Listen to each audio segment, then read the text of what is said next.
Hello, we're live, right? Okay.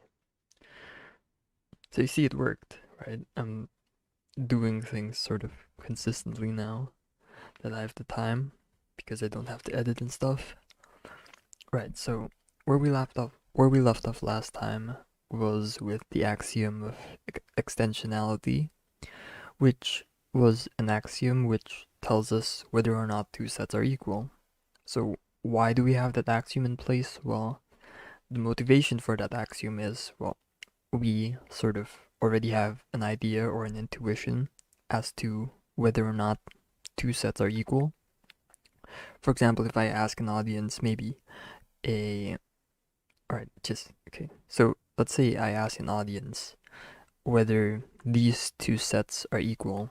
They're all gonna say yes, in agreement. They're all in agreement. Um, if I say whether or not these two sets are equal, this is a 3 by the way. I know the brackets and the 3 look alike. Um, if I ask the audience whether or not these two sets are equal, they're gonna say no, collectively. And that's because we already have sort of an intuition or an understanding of what it should be for what it should be like for two sets to be equal. We already have a sort of understanding of equality. However, there are some certain ambiguous cases where our intuition, well, just sort of fails to apply. For example, we can have this set over here, and when we ask the audience, well, unless there's some mathematicians among there, then there's going to be a clear divide between, well, whether or not these two sets are equal. Some people may say, well, they contain the same thing, so maybe they're equal. And other people will say, even though they contain the same thing, they contain, a different number of copies of the same thing, and I think that that should be classified as not equal, right? So we have differing opinions here. And just to make sure that we're all on the same page, we created this axiom and say, hey, this is the truth. Nothing else. You can't believe in anything else. This axiom is the truth, and we showed that the axiom led to the fact that multiple copies basically means nothing, and that this equality is indeed valid with the axiom that we gave. We could have used a different axiom instead, which makes it so that these two sets are not equal to one another, but that's just how we decided on things to be, right? We're at a crossroads here. Should this two things be considered as equal or not? We just went down one path and not the other. There's no necessarily right or wrong path. It's just what we decided to collectively agreed upon. And like once the bases are set, then we can continue on forward without ambiguity, right? No one path is necessarily right or wrong. We're just setting the foundation here, right? This is just one foundation, and maybe an alternate universe where these two things are not considered equal will lead to a different foundation and a different kind of mathematics. But this is the mathematics that the Earth or humans have agreed upon, so this is what we'll follow. Right, so that's the first axiom. What's the second axiom? Because there's a bunch more. I think there's 10-ish. The next axiom is called the axiom of specification. What this states is that if we have a set A and a condition S, let's just say, then we can collect the objects or the elements, rather, that's better terminology, the elements of A, and we can, sort of filter out the elements of A which satisfy or does not satisfy S. So let's say we list the elements of A down. Let's say A has 3 elements. We check whether each one of them satisfies the condition S. Let's say this satisfies it, this does not satisfy it, this satisfies it.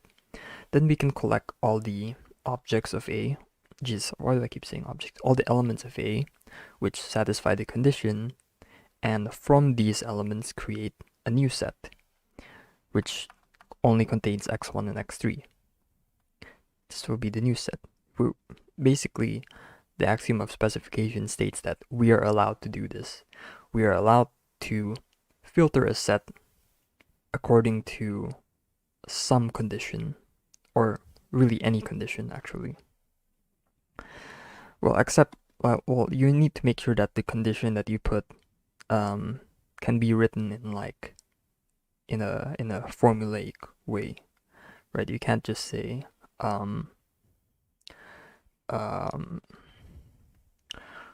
let me think of something. You can't just make the condition be like let's say A is the set of humans, and make S be like the set of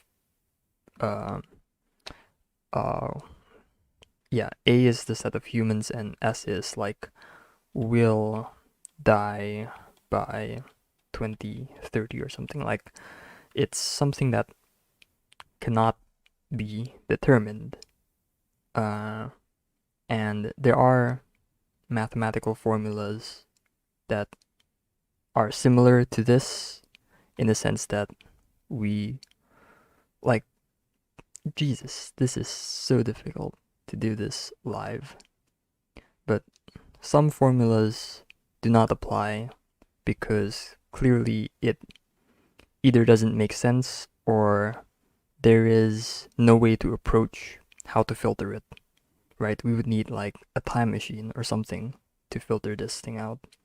And I know this is not like a mathematical example, but there are some formulas which also lead to the same type of problems.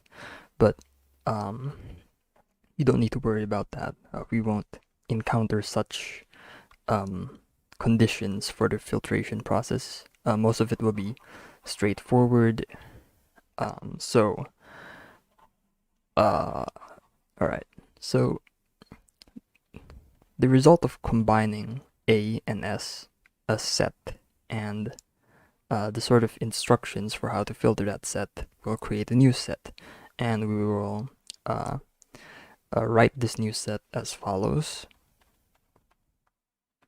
This is how that new set will look, right? Basically, it means it's the set containing the elements of A which satisfy the condition over here, right? That's simple. That this is how we denote the result of the filtration of A via the condition S. So, for example,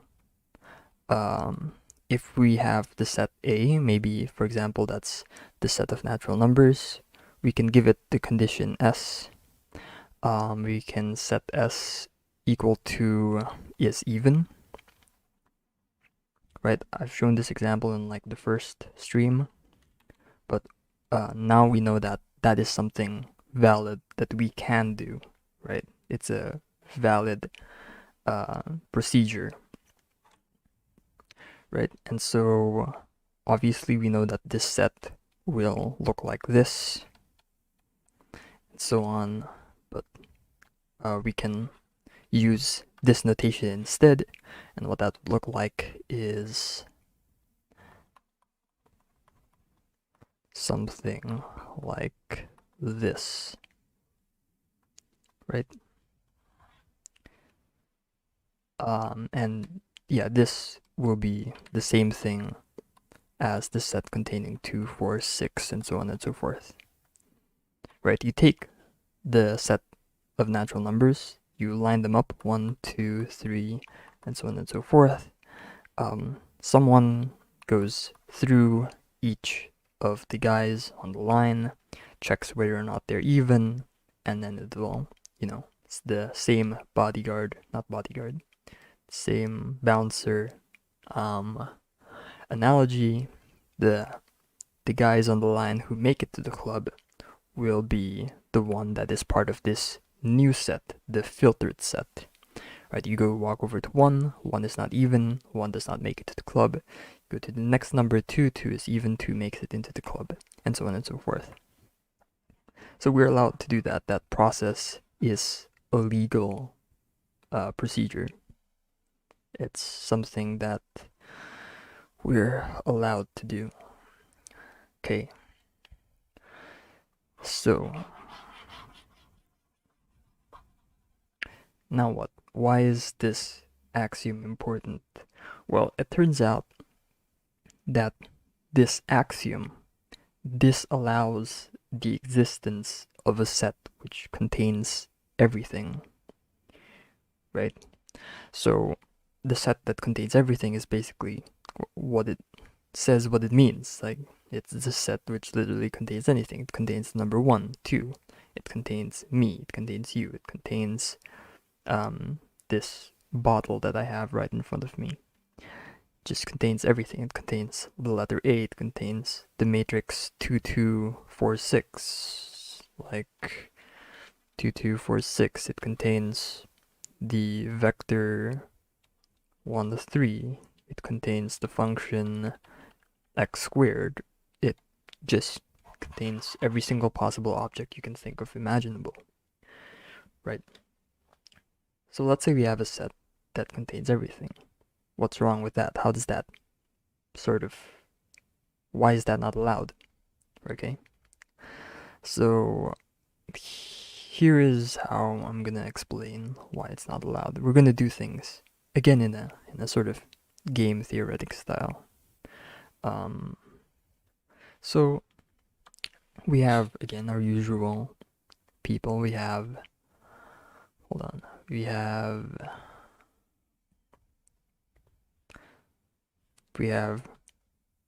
Sal over here, and we have Quan over here. And I've introduced these guys before, the previous stream.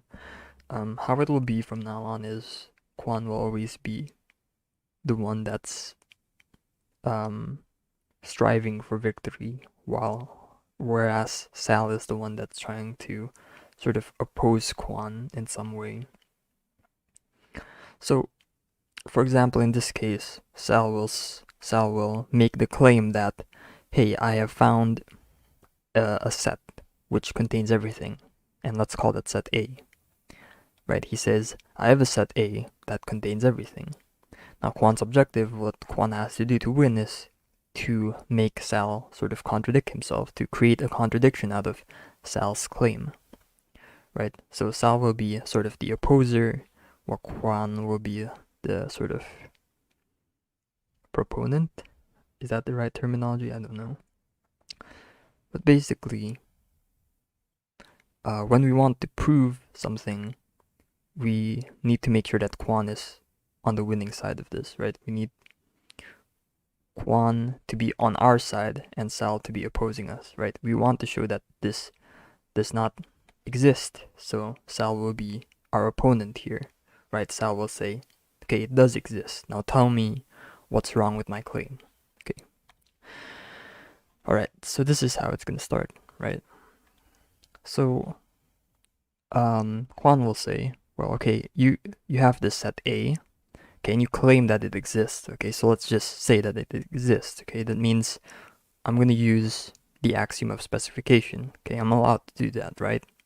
And I'm gonna filter out the set A, right? What's the condition I'm gonna set? Okay, Quan filters the set A to create the following set, right? The condition does not contain itself, right? So it contains every single object, okay? Because A is, well, the set that contains everything, right? And you only choose the ones that do not contain themselves, okay? That's the condition here. Alright, and this set exists, right? It's because we are allowed to perform the filtration, right? If A exists, then by axiom of specification, we filter it down, we have this other set over here. Okay. And Sal is agreeing so far. Yeah, that's right.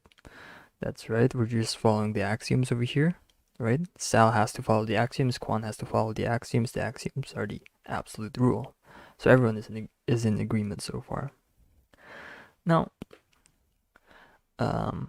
next, well, first let's just call this set B, because I don't want to have to write this entire thing the whole time.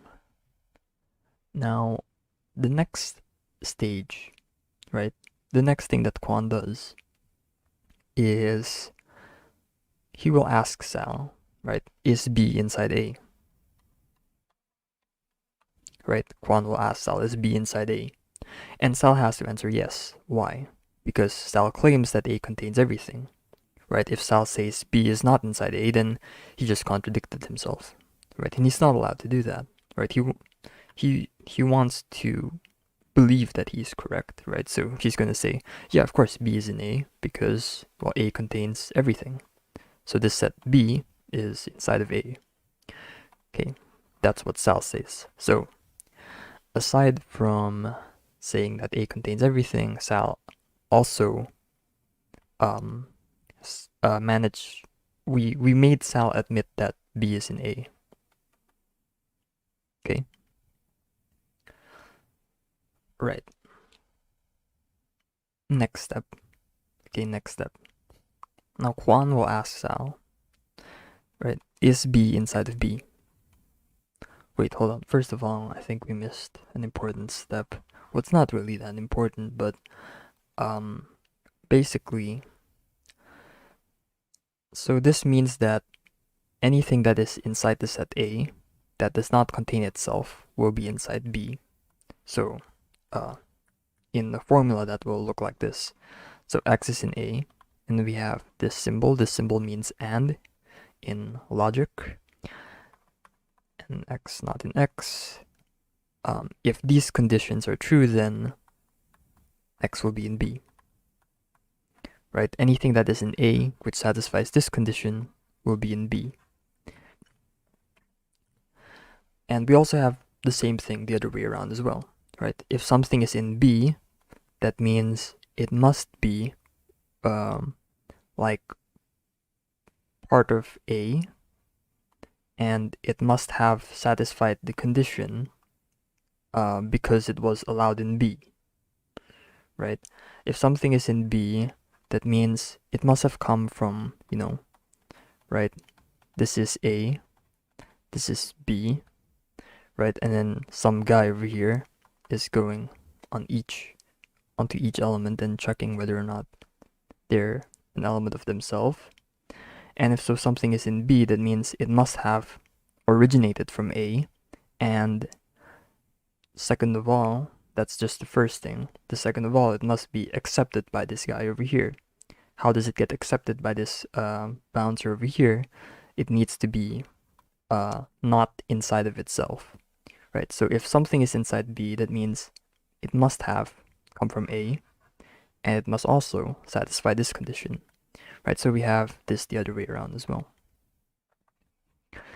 This is what we call an if and only if statement, which means that if this is true, this must also be true. And if this is true, this must also be true as well, right?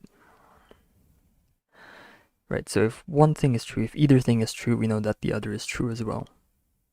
Okay, this is just basically another way of writing this over here, because the definition over here is, well, exactly the same thing as we written down over here. It's just a different way of representing information, basically. Right, this statement here is exactly the same as this statement here. Just a different way of writing things down.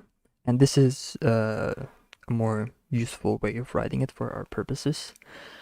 Alright, let's move on to the next step now. Next step is Quan will now ask Sal, okay, is B in B? Right? And, well, Sal is not obliged to answer yes or no, because, well, he only needs to make sure that, A contains everything. So over here, he is obliged to say yes, because he needs to uphold this belief. Otherwise, everything falls apart, right? So over here, he can answer anything, but That's not the point. The point is, whatever he answers will lead to a contradiction, right? So it's not whether it's not like whether he answers the correct answer or the wrong answer. The idea is there is no right or wrong answer because it leads to a contradiction because your initial assumption is flawed in some way, which is why we are led to this situation in the first place. The fact that there are no right or wrong answers, right? Because everything in maths has to be either true or false. That's at least in classical logic, which is what we're going to be working with, right? And so if there is a sort of contradiction, or if there's sort of a question where it can't be true or it can't be false, then that's a break in logic, right? So let's see what happens. So basically disaster happens when Sal answers yes, disaster happens when Sal answers no, which means that B and B is sort of unanswerable, and that is not a thing that is supposed to happen. That's a contradiction, which means that Sal's initial assumption is incorrect. Right, so let's see that disaster unfold. Okay, let's say Sal says yes. Okay, so Sal is just basically effed here. Okay, he's fucked. He can't say yes, he can't say no, right? So it doesn't matter what he does. Sal says yes, B is in B. Okay? So x is just a variable, it can represent anything. So B is in B. And if that's the case, then what we have here is that B is in B means that B is not in B. Well, we also get this piece of information as well, but that's not really important. We'll disregard that. The important thing is that Sal saying yes means that B being inside B is equal to B not being inside B, which is, just wrong. Okay, so maybe Sal can say, all right, I see that it leads to a contradiction, so let me change my answer. I'm going to say no this time. Okay, no. Right, that was a mistake. I changed my mind. The answer is no. Okay, then let's see what happens. Okay, so let's keep the same diagram over here. Well, B is in A. Okay, and B is in B, but he says no, which is basically the same thing as B is not inside B. Right, so we have B is in A and B is not inside B. Hey, look, it's the same conditions over here. And if this is true, that means this must be true, right? So Sal just claimed that B is not inside B, but his claim leads to the fact that B is inside of B, which is also a contradiction. So no matter what Sal does, it leads to a contradiction, right? He can't answer yes, he can't answer no. So something went wrong over here, because in classical logic, any question basically is either true or false. That's the rules of the logic that we're living in.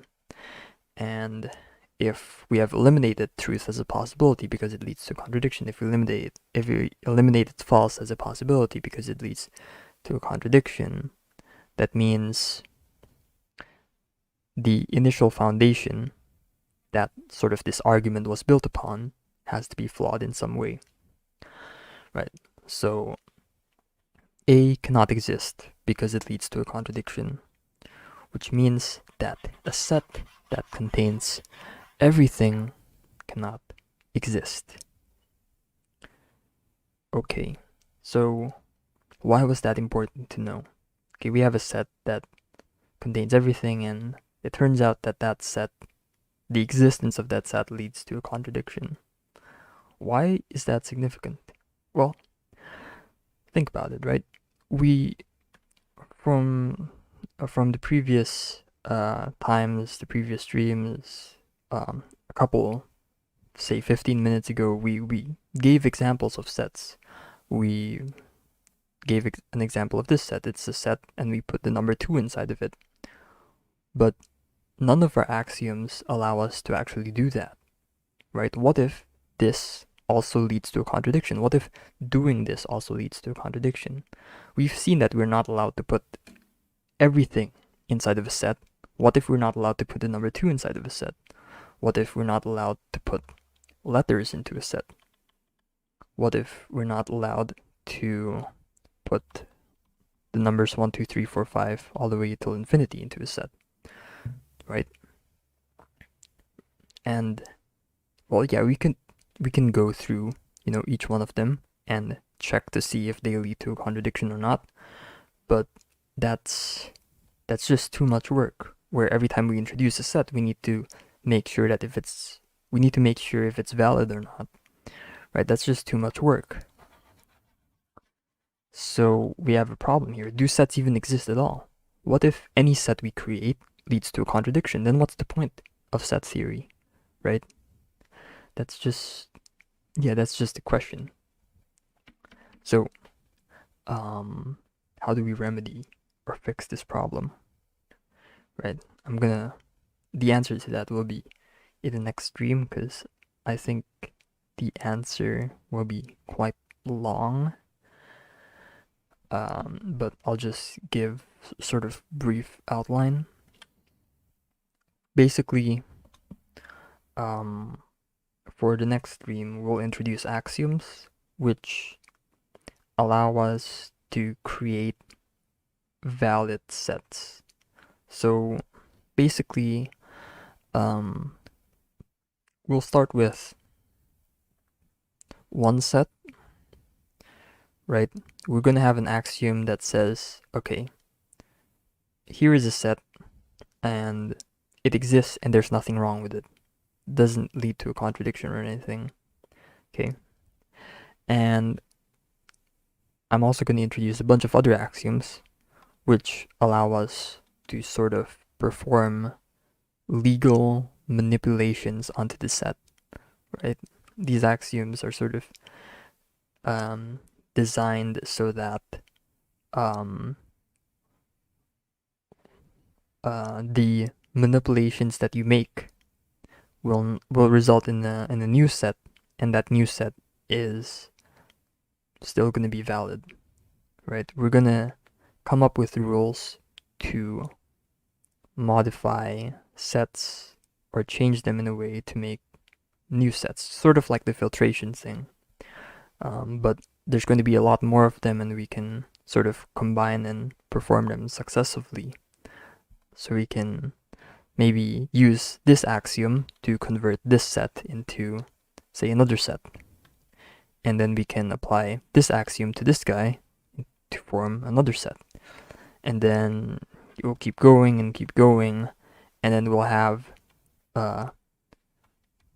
just a bunch of different sets that we know exists, and we know are valid, and we know that don't lead to a contradiction because they're derived initially from the axioms. So first we'll have an axiom that guarantees that there is a set which is not contradictory or just doesn't make sense in any way. It's a set and there's nothing wrong with it. And then we have other axioms that allow us to perform manipulations onto this initial set that will generate new sets which are also non-contradictory, right? Because everything, right, comes from the axiom. This set, this initial set, we can call the seed set, comes from an axiom, and every other set that is derived from it is also originating from axioms as well. So everything will be based in the foundations of axioms, which means that sort of there's nothing to worry about, basically, right? And we'll see somewhere down the line over here, there will be numbers, right? Somewhere down the line, there will be sort of vectors or matrices, and then it turns out that every object can be, every mathematical idea or object can be represented in terms of sets, even functions, right? We can sort of manipulate this initial set, and after a a certain amount of moves or manipulations from each of these axioms, we can turn this set into a function, or we can turn this set into a number, or into a vector, or whatever. And the possibilities are just endless. So this is what we mean by saying that set theory encodes all of mathematics, right? We can think of every mathematical idea or mathematical object in terms of sets. And that is really surprising, right? Coming just from a few axioms that all of mathematics can be generated from it. And we'll talk about these axioms in the next stream. Alright, pretty short stream, but I think it went better than last stream, and hopefully it'll keep getting better from now on. But yeah, that's all I wanted to show. See you next time.